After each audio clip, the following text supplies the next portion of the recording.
Mungu aliyaweka maisha yetu ya kawaida ili tumtambue jinsi alivyo. Nataka nikwambie, Mungu niliyekuletea hapa ni halisi. Anataka umtambue kwenye maisha yako. Hatafanya chochote kama hujajua, lakini utakapotambua ukamfanyia ibada, na kuambia hata nyamaza, atashuka kuyahudumia maisha yako. Haleluya! Unataka kuinuliwa? Unataka kupanda viwango? Mtambue Mungu ni nani. Alafu ukitambua tu, ongeza hatua ya pili, anza kumpa heshima anayostahili kupewa kama Bwana. Na kuambia yeye ni Bwana, yuko juu ya vyote, anaidai heshima yake kwako. Haleluya! Kama ambavyo mzazi ukikosa heshima ya mwanao unajisikia vibaya sana, ndivyo ambavyo Mungu akikosa heshima yako anajisikia vibaya kuliko wewe. Haleluya! Sijui kama kuna mtu unanielewa, nipungie mkono. Haleluya, haleluya, haleluya. Kule kwetu, sijui kama huku kwenu mnafanyaje, lakini kule kwetu likiwa ni swala la baba mkwe, na kuambia baba mkwe anatisha. Sio mtu wa kawaida. Ukishachumbiwa tu unaanza kumkimbia, hautaongea naye tena. Bwana atusaidie. Bwana atusaidie kanisa. Ninataka niongee na wewe kitu unielewe. Nimekuletea Mungu ambaye ni halisi ili uone uhalisia wake. Mpe heshima, utamuona jinsi alivyo. Na kuambia anaweza kuliko unavyofikiria. Wengine wamemwekea mipaka, wanasema hapa Mungu anaweza, lakini hili sijui kama inawezekana. Nataka nikwambie yeye ndiye Mungu wa wote wenye mwili. Hakuna neno gumu mbele zake. Mtambue yeye ni nani. Na kuambia yeye ndiye aliyeumba mbingu na nchi. Kama aliumba, anafahamu kila kitu kwenye dunia hii. Na kuambia yeye ndo injinia wa kwanza wa dunia hii. Na kuambia ndo injinia wako wewe. Haleluya! Bwana asifiwe. Wangapi tunapenda heshima? Hata mimi ninapenda heshima. Nipungie mkono hivi. Baba yako wa mbinguni amekuambukiza hiyo. Yeye ndiye anapenda heshima kuliko wewe, na amejitambulisha, anasema yeye ni Mungu mwenye wivu, hagawani utukufu na mwanadamu. Na wewe upendi kugawana heshima na mtu, ndivyo Bwana anavyotaka umpe heshima. Heshima ni kitu cha ajabu sana. Kwa kutafuta heshima, mtu yuko tayari kutenda dhambi. Anatafuta nini? Heshima. Kwa kutafuta heshima, mtu yuko tayari kumkosea Mungu kwa kusema uongo. Anatafuta apandishwe cheo. Anatafuta nini? Heshima. Kwa kutafuta heshima, mtu yuko tayari kuuza kila kitu, aende shule akasome, apandishwe daraja. Haleluya, haleluya. Nataka nikwambie, hicho kitu hakijaanza kwako. Baba yako wa mbinguni anatafuta mtu wa kumpa heshima. Bwana asifiwe. Kwa hiyo nimekwambia, maana ya kwanza ya kumfanyia Mungu ibada za kweli ni lazima kwanza umtambue yeye ni nani kwenye maisha yako. Amefanya nini kwenye maisha yako? Ana nafasi gani kwenye dunia hii? Ukishayajua yale, nakwambia utamwogopa Mungu kuliko unavyotazama sasa. Kuna watu yuko hapa, ametoka nyumbani, anakuja ibadani kwa sababu ni kiongozi wa zamu. Anakuja ibadani kwa sababu hakuna namna nyingine, ana sababu. Na asipokutana na vile vitu alivyovitarajia hafanyi ibada. Yaani tukisema Mungu aufunue moyo wa kila mmoja, unaweza ukashangaa katikati yetu labda ni watu 10 au 20 ambao wanafanya ibada halisi. Na shetani analitenda sana kanisa la leo kwenye hali ya kumwabudu Mungu, kwenye hali ya kumpa Mungu ibada. Shetani amelitenda kanisa kwa hila sana. Bwana atusaidie. Bwana atusaidie. Shetani ametutenda kwa hila.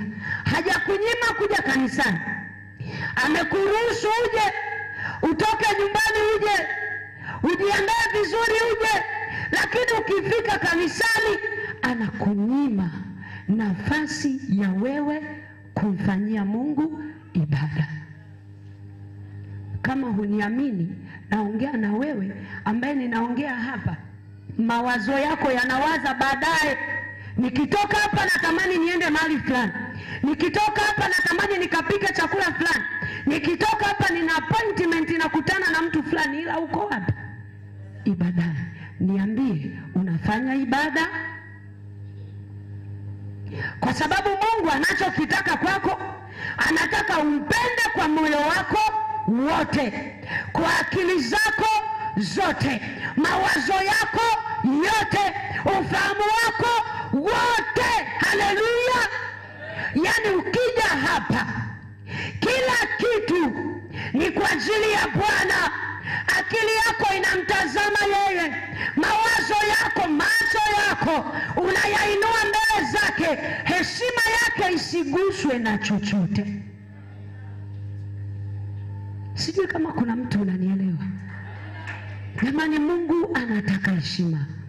Mungu anataka kutambuliwa.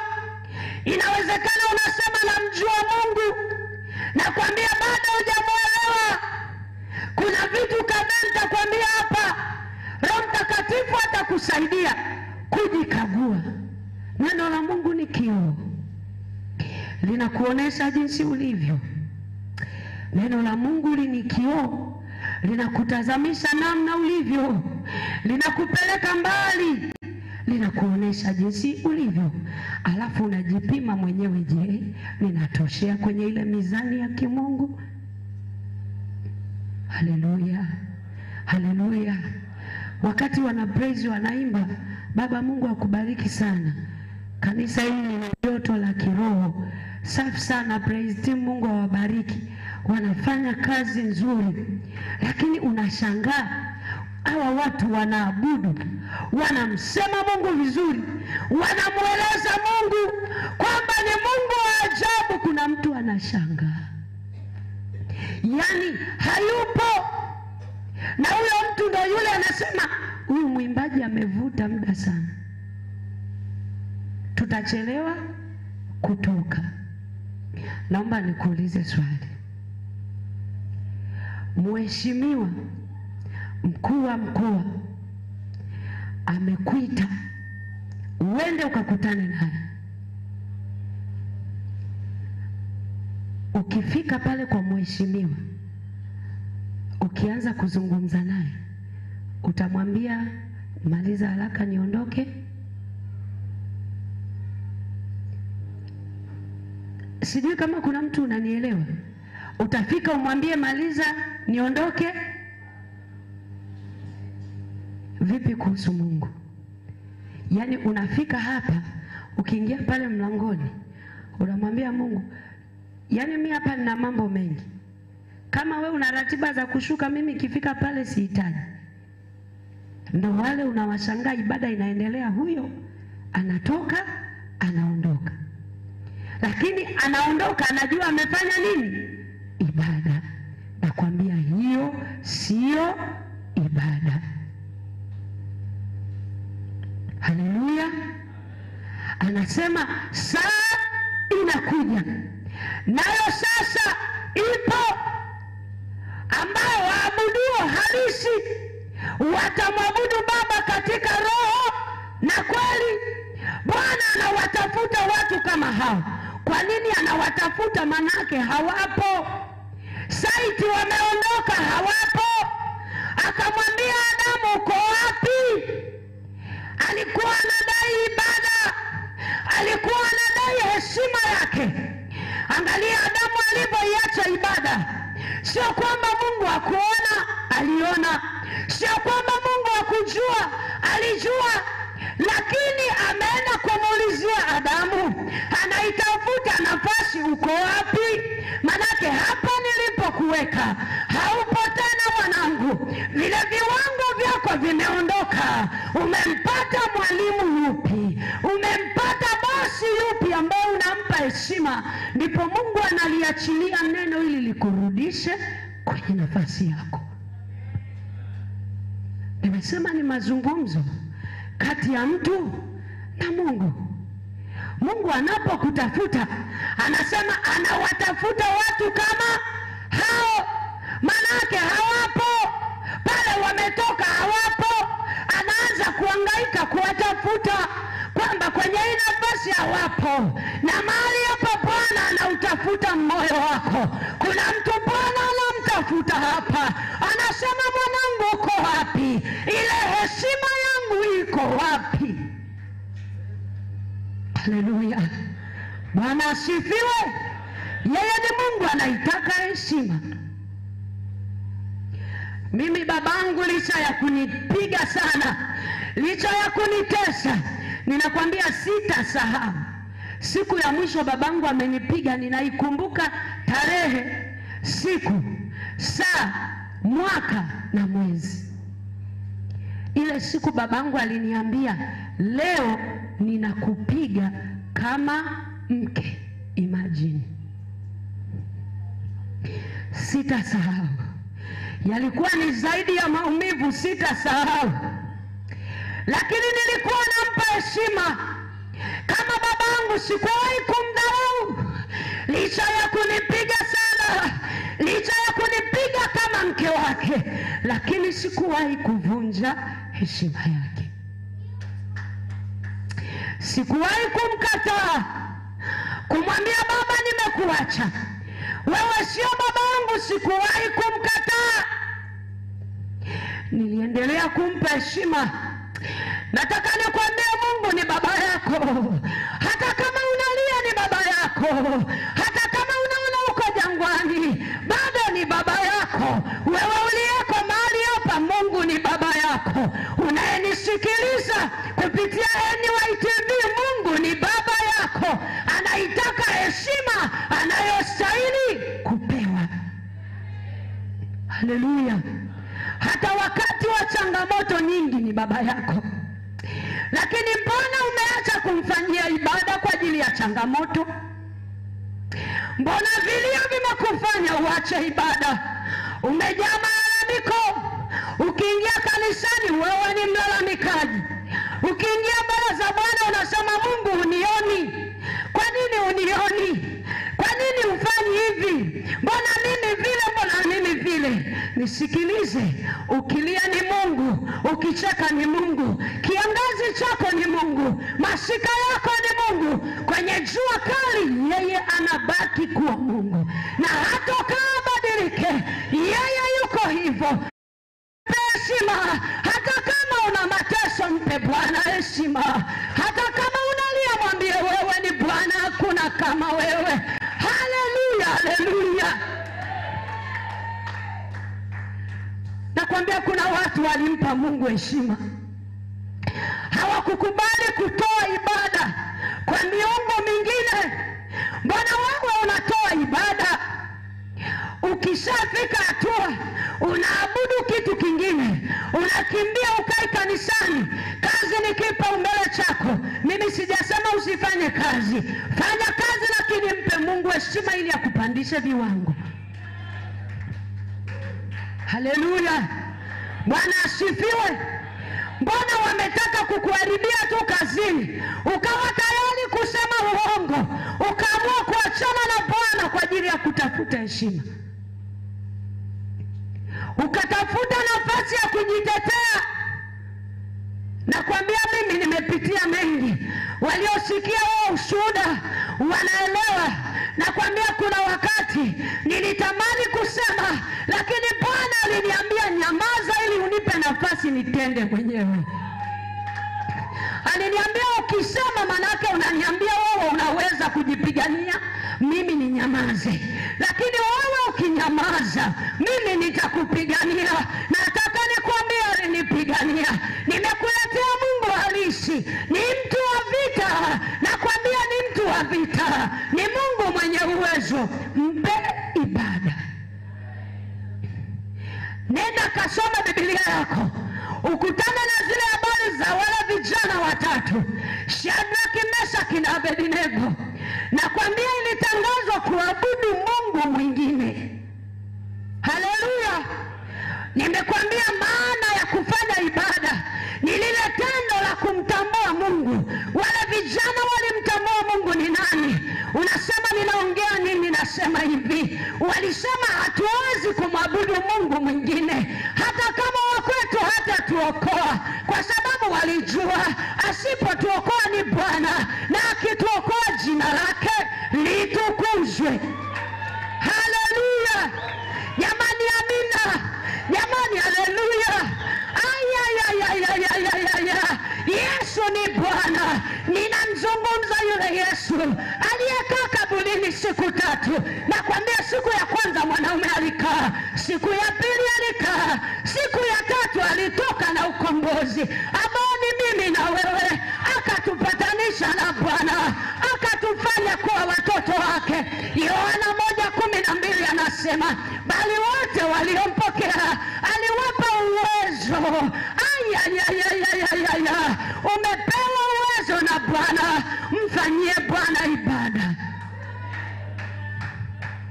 Tumepoteza miujiza mingi, tumepoteza madhihirisho ya Roho Mtakatifu kwenye ibada zetu, kwenye utendaji wetu. Sio kwa sababu ya nini, ni kwa sababu ya kumpoteza Mungu. Huo ndio ukweli. Haleluya. Mfanyie Mungu ibada. Angalia kile kilichotokea pale. Wale vijana, hivi unaelewa, walikuwa wanauona moto. Nilipokuwa nasoma habari zao, nikasema ni sawa na mimi ninapokupa ushuhuda, unaweza ukachukua ni mwepesi, ukaona kama ni kitu cha kawaida, lakini kumbe kuna namna. Yalikuwa ni maumivu.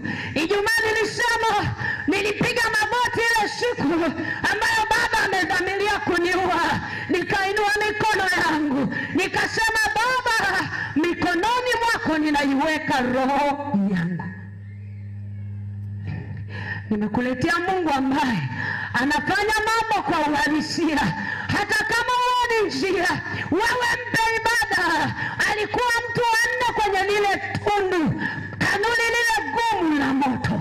Mfalme anatazama hivi, anaangalia, anaanza kujisemesha mwenyewe, anawaambia wenzake wale, jamani, hivi ninaona au kitu gani?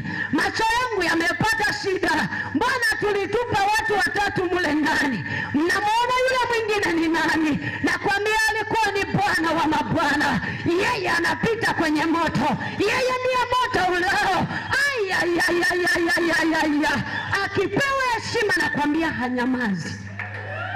Ukimpa Mungu heshima, nakwambia mbinguni hatuli, anatikisa kichwa. Na kuna litoto langu linanipa ibada. Nakwambia akishuka anakuja na package ya maisha yako. Kama ni amani anakupa, kama ni kazi anakupa, kama ni baraka anakupa, lakini kwanza anaitaka heshima yake kwenye moyo wako. Haleluya. Bwana asifiwe. Jamani, amina. Jamani, haleluya. Jamani, haleluya, haleluya. Najisikia vizuri kumhubiri Yesu ambaye nilikubali kudhikika kwa ajili yake. Alisema mtu atakayepoteza nafsi yake kwa ajili yangu ataiona. Ninaiona neema ya Bwana. Kusimama kwako ni heshima kubwa sana kwangu. Ninaiona neema ya Bwana, lakini nilitangulia kutoa heshima. Hata ule wakati ambao nilikuwa siwezi kabisa, alibaki kuwa Bwana. Alibaki kuwa Mungu. Hakukuwa na namna yoyote, alibaki hivyo. Wewe ukilia, mwambie Bwana, ninalia, lakini wewe ni Mungu uliyeumba kila kitu. Unaporuhusu Bwana akuhudumia, nakwambia anakuhudumia. Jamani, amina. Jamani, amina. Ningekupeleka mbali zaidi. Wakina Paulo kule gerezani, wamefungwa, wapo kwenye pingu, chini ya ulinzi mkali, wamewekwa pale. Biblia haijaandika vitu vyote, lakini inawezekana walidhiakiwa sana.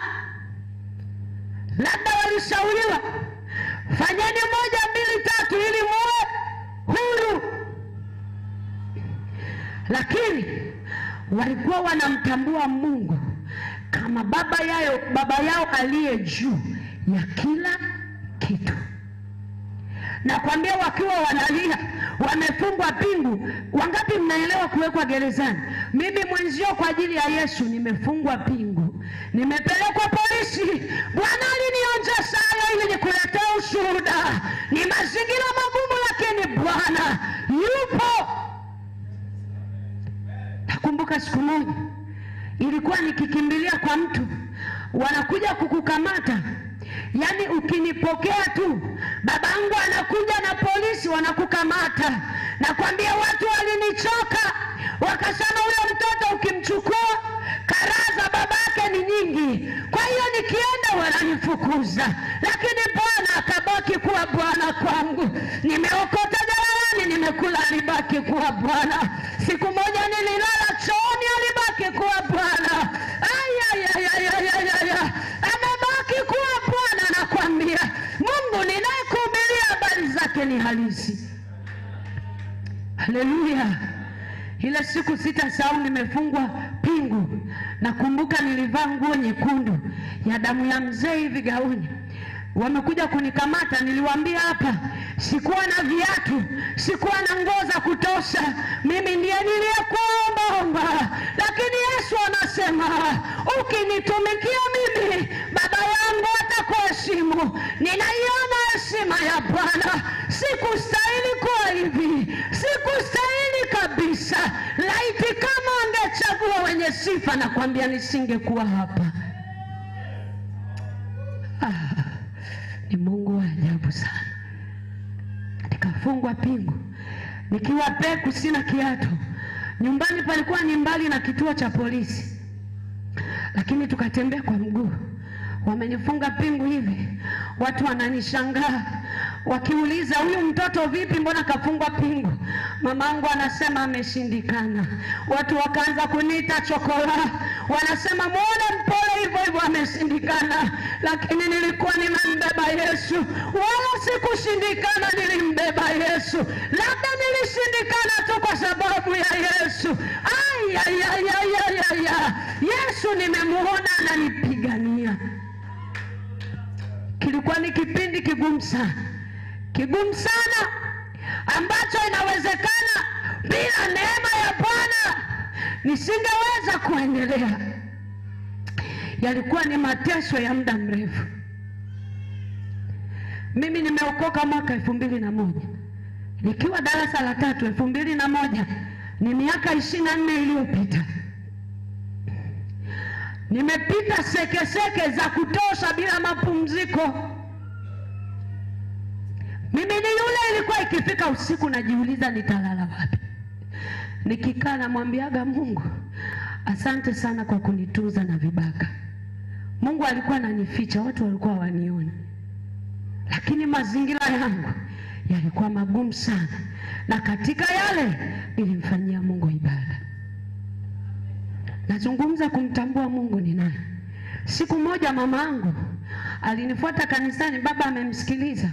Alipoulizwa ni kitu gani ulifanya ambacho kinakuumiza mpaka leo, akasema kitu ambacho niliona nimekosea, ijapokuwa pale alikuepesha kidogo, lakini nakwambia aliniambia, mlinishtukiza maana tulimpigia simu bila kumwambia. Wakasema tunaweza kuongea naye, nikasema ndio. Kwa hiyo tukampigia akiwa ajui anaongea na nani na anaambiwa nini. Kwa hiyo akaniambia kama nilikosea mniambie nirudie. Mungu ni wa ajabu wewe. Usilete mchezo na Mungu, ni wa ajabu sana. Mamangu alinifuata ibadani. Sijui nini kilikuwa kinatokea, watu wanashindwa kumshika. Naona Bwana alitaka nimtegemee yeye. Nilikaa kama huku mbele kabisa alipovaa mamangu nguo ya kijani huyo. Mamangu aliingia pale mlangoni, anatembea mpaka hapa. Akaninyanyua, akaanza kunipigia hapo. Hakukuwa mtu alinyanyuka kunisaidia. Ukiniuliza kwa nini, mimi mwenyewe sijui. Kwa sababu sikujua. Mama akanitoa hapo, ananitandika, akaniweka paka pale nje. Alinichangia na mama walinipiga sana ile siku. Walikuwa wananipiga kichwani na vitu vyenye ncha kali, nikawa na vimba, yani wakinipiga na tuna na vimba, lakini ibada ilikuwa inaendelea. Alipomaliza kunipiga, nikapiga magoti, nikamwambia mama, naomba unisaidie basi, nyumbani nakuja, naomba niingie kanisani nimalizie ibada. Nikimaliza ibada ninakuja, kwa sababu nilitambua licha ya kwamba napigwa, lakini heshima ya Mungu iko pale pale. Ilikuwa ajabu sana. Akaniona nimeng'ang'ania, alinilaza kwenye vumbi kabisa. Nikaingia kanisani nikiwa na vumbi mpaka kichwani. Nikakaa pale na nikawa comfortable. Na walipoimba nyimbo za kuabudu, nilimwabudu Bwana. Nikasema wewe peke yako unastahili. Unastahili heshima, hakuna aliye kama wewe. Ninalia lakini wewe utabaki kuwa Mungu. Usimkasirikie Mungu. Tafuta ni kwa nini unapita hapo. Usigombane na Mungu. Usimnyime Mungu ibada. Mpe ibada. Atakufanyia mambo ambayo watu wakiyasikia masikio yao yatawasha.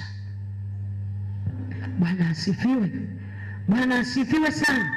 Kwa hiyo nimesema maana ya ibada ni lile tendo la kumtambua Mungu ni nani kwenye maisha yako. Ndipo unaanza kumpa heshima. Nakwambia huwezi kumpa Mungu heshima kama hujatambua. Wangapi kuna kitu Mungu anasema na wewe? Kuna mahali Mungu anakutoa. Haleluya, mpigie Yesu tena makofi mengi mazuri. Mungu anatafuta watu ambao watafanya ibada halisi, kwa sababu ibada pekee ndio inayomshusha Mungu kutoka mbinguni kuja. Ibada tu. Wewe mpe Mungu heshima, na kwambia atashuka. Hata nyamaza. Haleluya. Bwana asifiwe. Lakini tumekuwa ni watu wa michanganyo mingi. Leo unasema na mwabudu, kesho umegeukia kumwabudu yule jamaa mwingine. Kitu hicho Mungu akifurahi. Unasema mbona mimi sijamfanyia shetani ibada yoyote? Mbona umeabudu vitu vingine kuliko Mungu? Uko hapa mawazo yako yanatawanyika. Hiyo ndiyo ibada ya sanamu ambayo Mungu akiitazama anajisikia vibaya. Babangu alikuwa anasema, wewe unafikiri babangu alikuwa ananichapa kwa nini? Anaona nimemnyima heshima. Anachokitaka nimegoma kukifanya, anatafuta heshima. Akiona unaendelea anasema kwa hiyo ananidharau mimi. Paka ule wakati amedhamiria kuniua, ilikuwa hali imefika pabaya. Alikuwa ameongea imeshindikana, amepiga imeshindikana, ameita vikao imeshindikana. Ndipo akasema tukose wote. Lakini sasa uweze ukasema ukose na Mungu.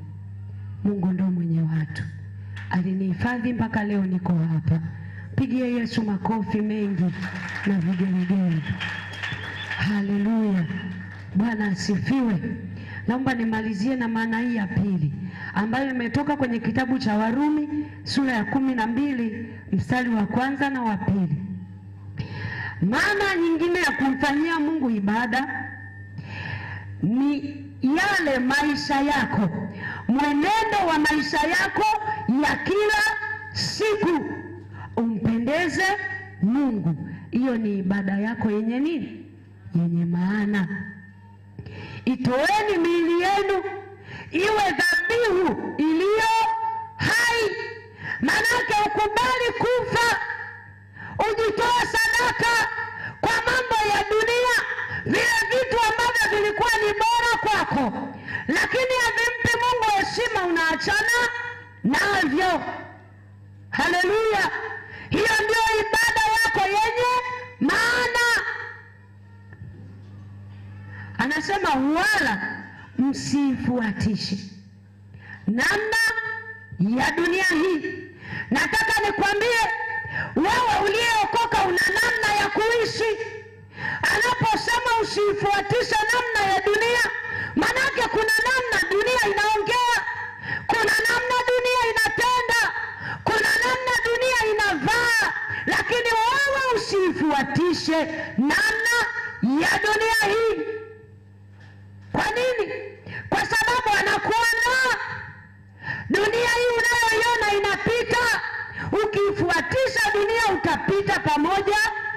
dunia. Haleluya! Kusudi kubwa la Mungu kutuokoa sisi ni ili tusiende kwenye mikono ya shetani, ili tufike mbinguni. Nakwambia Yesu ametangulia kuandaa sehemu kwa ajili yako. Edeni iliharibika, Yesu yuko mbinguni. Edeni ilichafuka, shetani yuko huku duniani, Yesu yuko mbinguni. Anaposema usifuatishe namna ya dunia, maana yake usifuatishe namna ya shetani. Shetani ni mtu wa hila. Angalia alipotenda hila kwa Adamu na Eva pale bustanini. Mtu wa hila sana. Wakakosa subira, wakakosa uvumilivu, wakapoteza ibada yao na Mungu. Haleluya! Bwana asifiwe. Walikosa subira. Wameambiwa huu mti ni wa ujuzi wa mema na mabaya. Mimi ninachoamini lilikuwa ni swala la muda. Ungefika wakati Bwana angewafundisha, kama ambavyo mtoto anaanza hatua. Akizaliwa haumpi uji siku hiyo, akizaliwa haumpi ugali siku hiyo, hakai siku hiyo, hatembei siku hiyo. Kwa hiyo inawezekana Bwana alikuwa anakusudia jambo. Kama ni swala la ujuzi wa mema na mabaya, basi kuna wakati ungefika wangejua. Lakini lazima wapite kwenye matengenezo, wakuwe kwanza wawe na akili, lakini wakakosa uvumilivu. Shetani akaja akasema nao, wakampa ibada. Kila kitu kikahuzunisha moyo wa Mungu. Mungu akatoka kwa Adamu, hali ikawa mbaya, lakini kwa sababu ya upendo wa Mungu akafanya jitihada za kutafuta ibada tena. Mungu anatafuta yeye jitihada. Angalia moyo wako. Ninaamini kuna mtu Mungu anaongea naye, lakini haukujivunia, haukuanza kwamba hapa sifanyi ibada, lakini Mungu amefanya jitihada, amelileta neno hili, anautafuta moyo wako. Hizo ni jitihada za Mungu. Ukisoma kitabu cha Isaya 23, anasema anawasamehe watu makosa yao kwa faida yake mwenyewe. Umewahi kumtupa mtoto wako? Umewahi kumkataa mtoto? Hakuna mzazi anamkatia tamaa mtoto. Hata kama utakuta kiberiti ni mwizi, mtoto wako anajulikana mpaka polisi. Kuna wakati unasema kabisa kufa na ufe. Lakini ukikuta pale wameweka taili wanamwagia petroli, utapeleka kiberiti kwamba mchomeni? Huo ni moyo wako umeutoa kwa baba yako wa mbinguni. Unakuwa unajitahidi mtoto akusikilize, unafanya jitihada zote mwanao arudi. Ndivyo ambavyo Mungu yupo, anautafuta moyo wako. Kanisa la Bwana, natamani uelewe tuko kwenye maandalizi. Yesu analiandaa kanisa kufumba na kufumbua. Utaondoka wewe. Usipokufa saizi, basi Yesu anarudi pia. Lakini kwa mtu aliyeokoka anayefanya ibada, kuishi ni Kristo, kufa ni faida. Kwa sababu hatufi, tunalala. Maana ya kulala ni kupumzika pamoja na Bwana. Ukimnyima Mungu ibada, unatarajia nini? Bwana asifiwe. Bwana Yesu asifiwe. Mungu anastahili ibada yako. Maisha yako yafanane na Yesu. Kusema kwako kufanana na Yesu. Mabinti, nyinyi ni ibada. Yatunzeni maisha yenu. Na mimi nilikuwa binti, nilijitunza kwa ajili ya Bwana. Na kuambia tunzeni maisha yenu. Mungu ni halisi. Mungu ni halisi. Tamaa zipo, lakini jikane. Vishawishi vipo, jikane. Haujaanza wewe kushawishiwa. Hata Yesu tu akiwa ametoka tu kubatizwa, ameingia kwenye maombi ya kujiandaa na kazi. Akiwa kwenye ile siku ya 40 anasikia njaa, jamaa kaenda.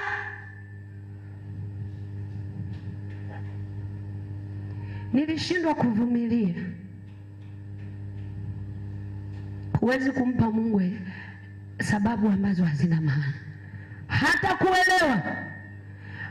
kuelewa, mfanyie Mungu ibada kwa kuyatunza maisha yako.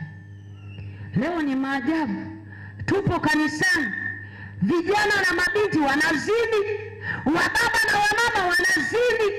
Na kwambia hali ni mbaya, utayaficha maisha yako, lakini Mungu anakuona. Jicho la Mungu liko kila mahali. Jicho la Mungu nakwambia linaona kila kitu. Yaani kwa Mungu uko wazi kabisa. Nilikuwa nahubiri mkutano wa injili mahali fulani, nikana tafakari kwa habari ya hizi hoteli, nyumba za kulala wageni. Wale waliokuwa wanaweka walikuwa na nia njema kwamba watu wanaotoka mbali hawana mahali pa kufikia, waje wafikie hapa. Wakaweka milango miwili, mlango mkubwa wa kuingilia na mlango mdogo wa dharura. Likitokea la kutokea, kwa kuwa ukafike kule kuna jambo limetokea, pita hapa. Walikuwa na nia njema, lakini angalia ulivyogeuza matumizi. Ukiwa unaenda unapita kwenye ule mlango wa nyuma, unapita kwenye ule mlango wa dharura. Na kwambia jicho la Mungu linaona kila mahali, linazunguka duniani kote kumulika mwema na mbaya maisha yako unayoishi. Alafu unasema Bwana ni Bwana, na kwambia anakuona. Yule mwanamke Msamaria akawa anajua pale ndo wanafanyaga ibada.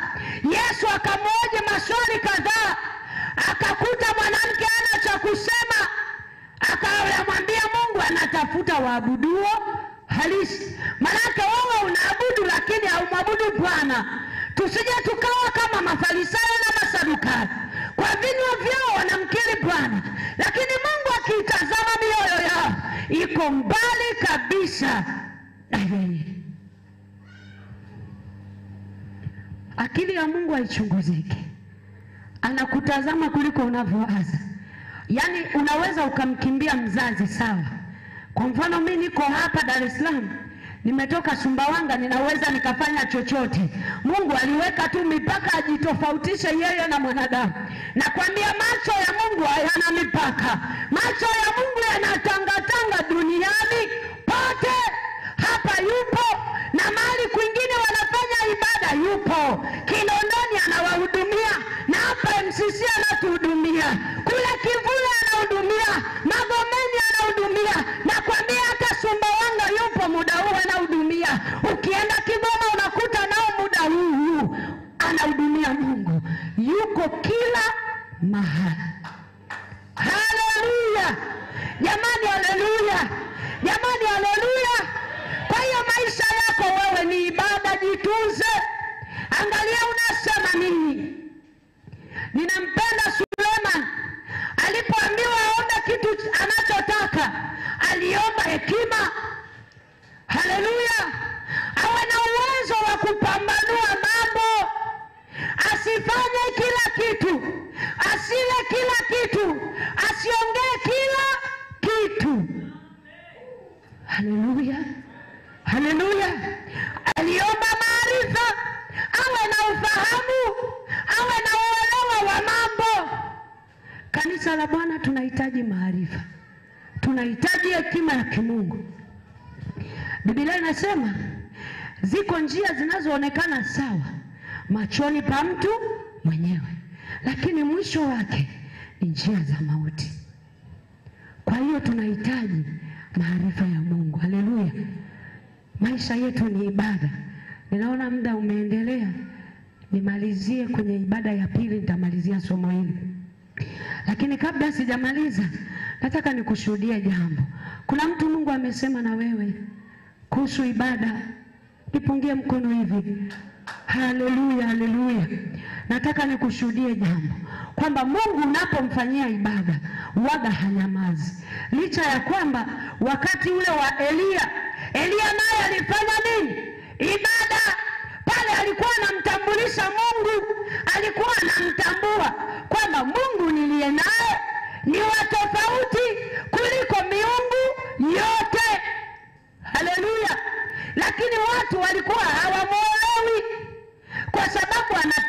akasema tufanye jambo.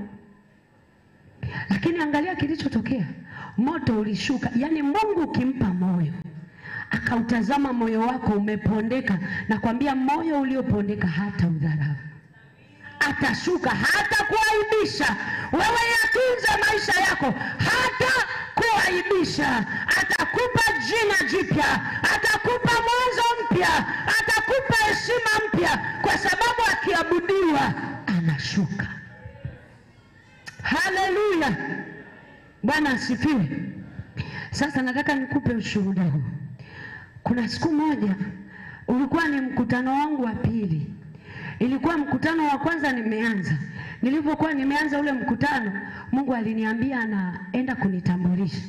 Nikaenda kwenye ule mkutano, kweli Bwana akanitambulisha huko, nisiseme mengi. Labda wakati mwingine nitakupa shuhuda tena. Mungu akaniambia ananitambulisha. Baada tu ya ule mkutano, tulipomaliza, kweli Bwana akajitukuza sana. Mchungaji mmoja akarudi kanisani kwake ndani ya wiki moja, akaandaa mkutano, akaniita. Nikaenda, ni vijijini huko ndani kabisa, mkoa wa Rukwa. Kuna sasa Rukwa kwenyewe ndani huko vijijini, ambao wamefika Rukwa huko Sumbanga wanaelewa. Maeneo ya ziwani huko ndani kabisa. Tukawa tumeenda kule kwa ajili ya mkutano. Tumefika ile siku ya kwanza, wakasema hiki kijiji kimejaa wachawi. Yaani hata kuhubiri ni taabu. Wakaniona mimi ndo nimeenda. Wakasema haka katoto katakufa. Nikamwambia Mungu, ndo wakati wako. Kwa sababu sio mimi ninaishi, bali Kristo ndani yangu. Kwa hiyo siishi kwa ajili yangu mwenyewe, naishi kwa ajili ya Kristo Yesu. Maisha yangu nimeadhabihu kwa Bwana. Kila ninapotembea ninakumbuka maisha yangu mimi ni ibada. Itoeni miili yenu kuwa dhabihu iliyo hai, takatifu. Manake uwe msafi, uwe mtakatifu kama Baba yako wa mbinguni alivyo. Unajua kwa nini? Ili uwe na sifa za yeye kushuka.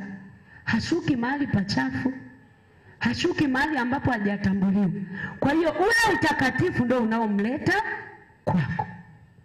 Bwana asifiwe. Kule kujitoa kwako, kujikana, kukubali kupoteza, kukubali kuingia hasara kwa ajili ya Bwana. Usiku ule tukalala. Tulikuwa watu watatu. Nilikuwa na mama yangu mmoja, ilikuwa ni semina ya ndani asubuhi, nje mkutano. Kwa hiyo tuligawana vipindi. Mamangu anafundisha kipindi kimoja ndani, mimi kimoja, afu namalizia mkutano. Sasa nikaenda na binti yangu, nilikuwa na mtoto mdogo anayenyonya. Sasa hivi ana miaka 10, kipindi kile alikuwa na mwaka mmoja na kidogo hivi. Usiku tukiwa tumelala, mimi yani sijalala, niko macho haya unayoyaona. Nikashangaa mle ndani kama tetemeko la ardhi hivi. Nikasema kuna nini? Nikiwa ninashangaa, nikashangaa tumenyanyuliwa hivi. Tumenyanyuliwa hivi, unaelewa? Kumbeba Mungu ni gharama. Haleluya. Tukanyanyuliwa hivi.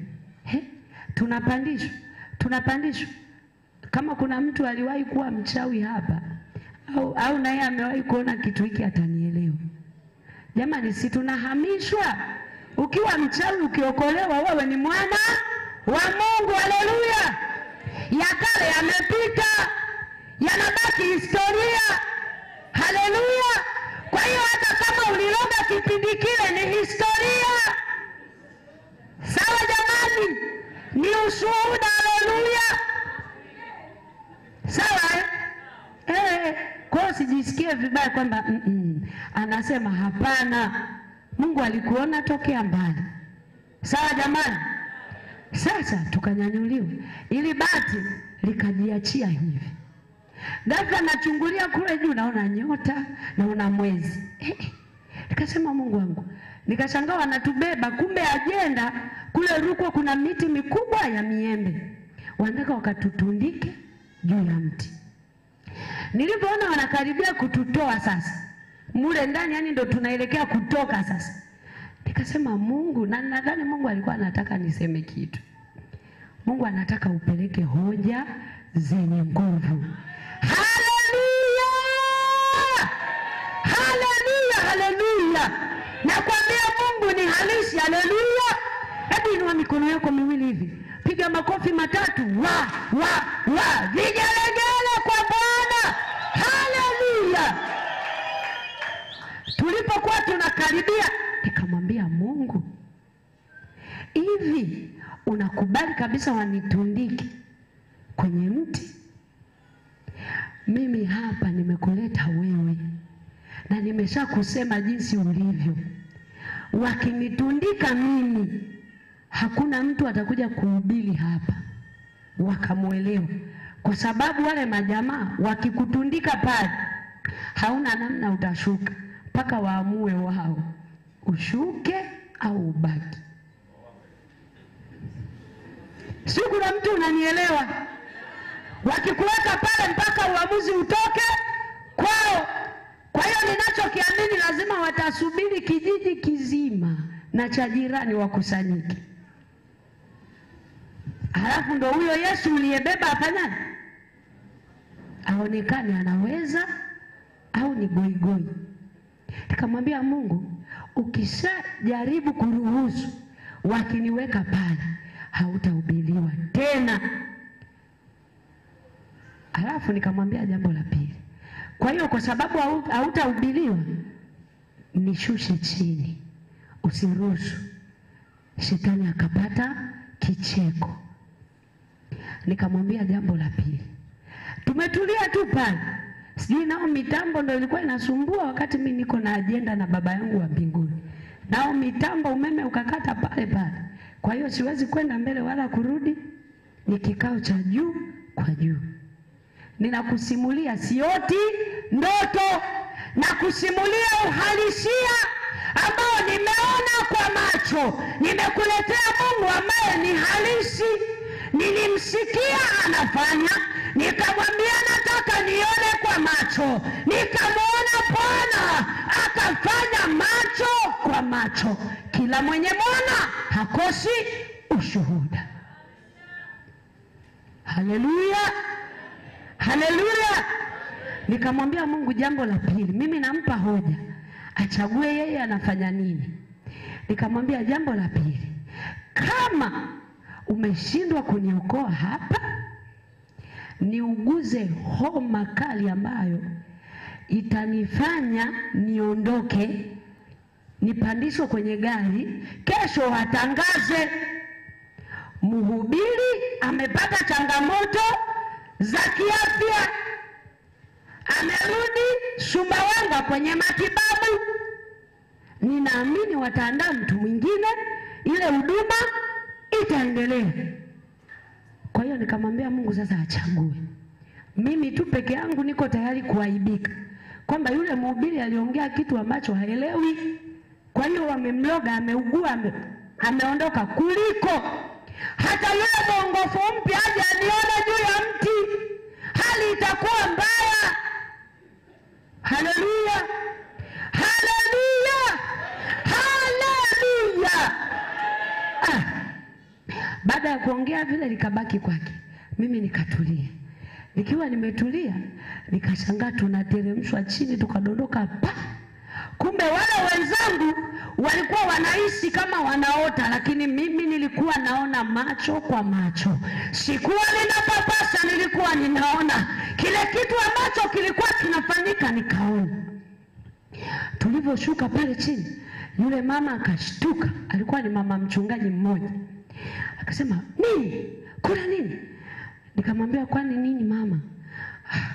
"Yaani kama tulikuwa sio tunauliwa, mimi sina pumzi hivyo." Na mimi sikutaka kuwapa taharuki. Alafu akaniambia hivi, kwa sababu ule mkutano wa kwanza ambao Mungu alikuwa ananitambulisha nilikuwa naye. Kwa hiyo akaniambia, "Usiwe unawasema wachawi. Huku kuna wachawi sana." Nikamwambia lazima tuwaseme wachawi ili Yesu ajulikane ni nani. Haleluya. Kwa hiyo nikisimama kuhubiri ninao ujasiri. Ni mwanamke lakini Bwana amenipaka mafuta. Ninao uwezo wa kutangaza kwa neema ya Bwana kwamba nimalize mkutano. Kwa nini? Kwa sababu kuna kitu Bwana alifanya nikaona. Mfanyie Mungu ibada halisi, atende maajabu, uwe na cha kusema, uwe na uhakika. Haleluya! Utakuwa unasema Mungu anaweza kuponya. Uje kanisani kwetu, mtu amefika hapa anaumwa magonjwa sugu, unasema ngoja nikupeleke kwa baba mchungaji. Akija nyumbani kwako unasema pale kwetu tuna mchungaji wetu mzuri sana, nikupeleke kwa baba, na wewe unatakiwa kufanya. Haleluya! Bwana asifiwe. Tuliposhuka pale chini sasa, nikawa na kitu kingine cha kufanya. Nikamwambia Mungu, kama hawa walikusudia waniweke pale, watu waje wanikute pale, basi nenda. Na ninajua maombi ni kombola lenye masafa marefu, linafika kila mahali. Nikasema muda wao wajatulia nilipodondoka hapa, inawezekana nao kuna kimbunga kimetokea, hata waone vizuri. Maana akishuka simba wa kabila la Yuda, anaunguruma wachawi nyama, mapepo na majini yote yanakaa kule. Kwa nikasema wajafika mbali. Nikasema kanikamatie hao watu. Walikuja usiku, waje mchana kweupe, jua limewaka kwenye mkutano, wakamatwa. Haleluya! Unapenda nikwambie Bwana alifanya? Haleluya! Hapo uniambie umwache Yesu niende kwa nani? Mwenzio niende wapi? Yaani sina hata kwa kwenda. Kuna wakati ninamuomba Mungu, namwambia unajua vile ninakupenda mpaka ninaumwa. Yaani nilishakuwa mgonjwa wa Yesu. Amenitoa kwenye matope, amenitoa kwenye shimo, ameniokoa katikati ya giza nene. Nilikuwa na hasira za kuhubiri. Watu wanaona mbona leo siongei? Yaani siku hiyo nilikuwa siongei kutwa nzima, na usubiri ule muda niongee. Ilipofika jioni, ninatamani hata kwaya zipunguze kuimba. Kule kijijini kwaya zinaimba sana. Sijui kama na huku mnaimba sana. Yaani mhubiri dakika 20, kwaya masaa mawili, na maisha mabovu, kwa hamna hata kinachoendelea.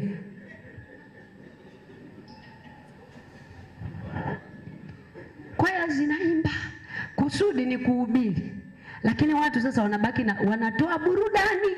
Watu wanasisimka vichwa na step. Unaleta neno, watu hao muda ulishaenda, wanaondoka. Mhubiri anabaki anahubiria aliyokuja nao kutoka kanisani. Hilo nalo tujifunze, shetani anatutenda kwa akili. Humu ndani tunaimbiana. Sasa kule ndo tukaanza kuimbiana tena.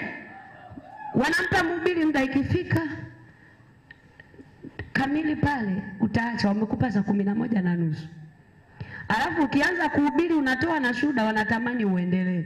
Lakini wanatamani wao, wale ambao tulilenga shabaha tuwapati tena. Bwana atupe neema. Haleluya! Tunatakiwa kuzitambua hila za huyu jamaa. Bwana atupe neema. Paulo akawaambia Waefeso, na waombea Mungu awape macho ya mioyo yenu yatiwe nuru.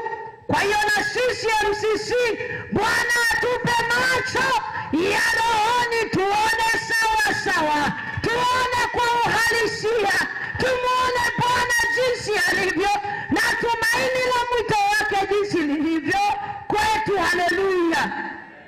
Nimeona hapa mnapenda injili safi sana. Mimi nimetokea kwenye injili huko, kwa hiyo ninapenda kuhubiri na mimi. Haleluya! Haleluya! Nikasimama, nikaanza kuhubiri. Nilipokuwa nahubiri, yani ninahubiri, lakini moyoni namwambia Mungu usisahau. Kuna jambo tulikubaliana, usisahau.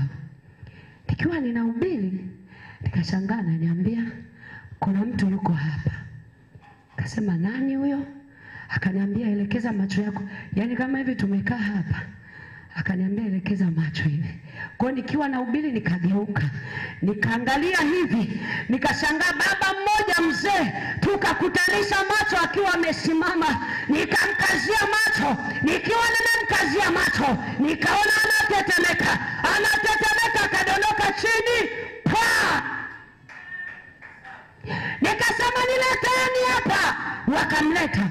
Roho Mtakatifu anamwambia hakuja mwenyewe, alijua linaweza kutokea jambo. Geuka nyuma. Ninageuka nyuma, natazamana na binti mmoja, naye ananitazama, ninamtazama. Nikasema yule binti naye akadondoka chini. Nikasema wow.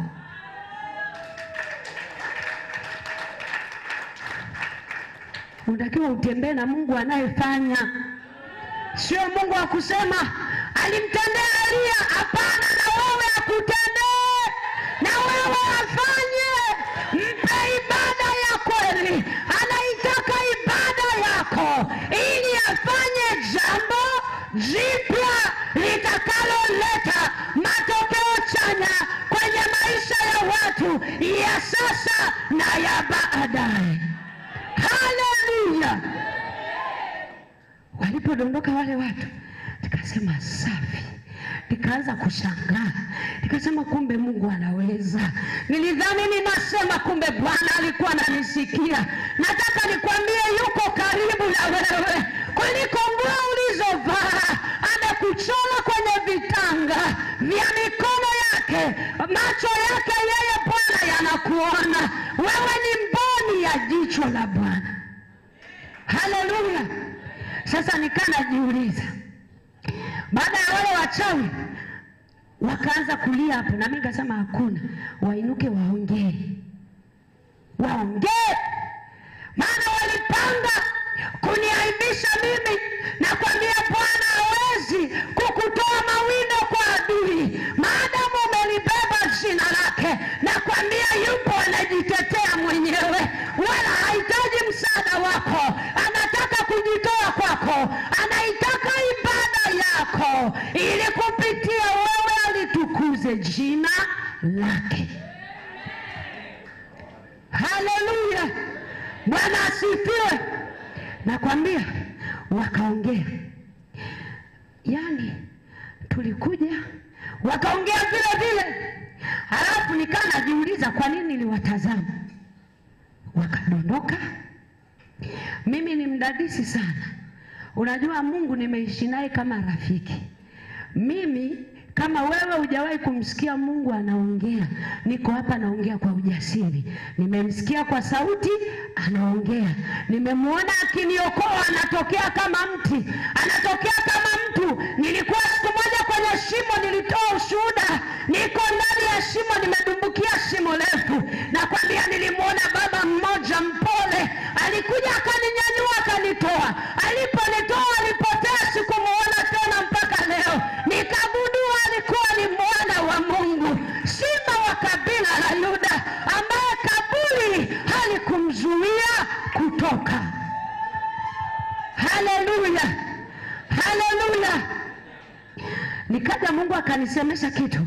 Wale watu wakashuhudia, wakasema ulipotutazama macho yako yalikuwa yanawaka moto, tukawa tunaungua. Nikasema nimembeba Bwana ambaye macho yake ni miali ya moto. Yohana anasoma kwenye kitabu cha Ufunuo, akamuona Bwana miongoni mwa sifa alizoona, akasema macho yake ni miali ya moto. Na kwambia ukimbeba Yesu hautembei peke yako, hautembei peke yako, anakuzingira nyuma na mbele. Haleluya. Haleluya. Simama mahali ulipo. Yes, haleluya. Haleluya. Haleluya. Bwana anatafuta mtu. Bwana anatafuta mtu wa kumfanyia ibada. Nataka nikwambie anastahili ibada yako. Nataka nikwambie anastahili ibada. Haleluya. Natamani tuimbe tena ule wimbo. Bwana anataka ibada. Mwabudu